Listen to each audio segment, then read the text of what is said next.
imani ya mtu inaweza kudumaa, na kama inaweza kudumaa kuna madhara gani? Neno kudumaa ni pana. Unielewa? Amina. Ni nini? Ni pana. Lakini kwa sababu umeuliza kwamba je, inaweza? Ni kweli inaweza kudumaa. Mazoea hujenga tabia. Kristo azoeleki. Amina. Mungu sio mazoea, na kila siku ni mpya.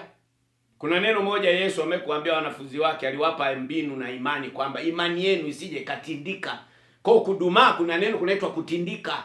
Amina. Umenielewa? Maana yake inaweza kadumaa, inaweza kabaki vile vile ulivyokuwa, inaweza kaondoka, na baada ya kutoka yote hayo, yani maana yake changamoto na matatizo vitakuja. Maana yake hutaamini kwamba Yesu ambaye ni Kristo anaponya. Umenielewa? La sivyo utaendelea kutenda dhambi, kinachokufuata ni kwenda kwa waganga wa kienyeji, ni kwenda kutambika, ni kwenda hospitalini.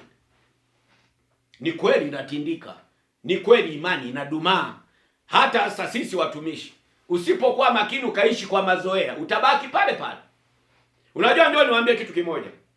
Uokovu au injili ya mwana wa Mungu ni sasa na chuo. Amen. Lazima ujiongeze. Na katika kujiongeza kuna kanuni na mifumo halisi. Amen. Neno halisi la kwenye injili unasema kupoa. Roho ananifunulia hapa. Yaani imani inaweza kapoa. Kwa injili 99% mnavyoiona hadi ilivyo mpaka sasa inapoa.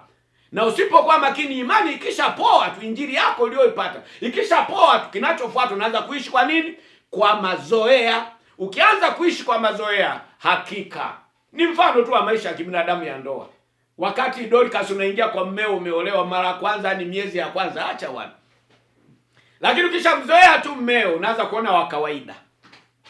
Tayari hata thamani ya ndoa inaanza kufanyaje? Kushuka. Kwa hata kwenye ndoa unayenisikiliza, usizoee ndoa yako, usimzoee mkeo, usimzoee mmeo. Kila siku muwe wageni ili ndoa iweze kudumu. Imani ni kuwa na hakika na mambo yatarajiwayo. Imani Bwana huwa inadumaa. Amina. Amina.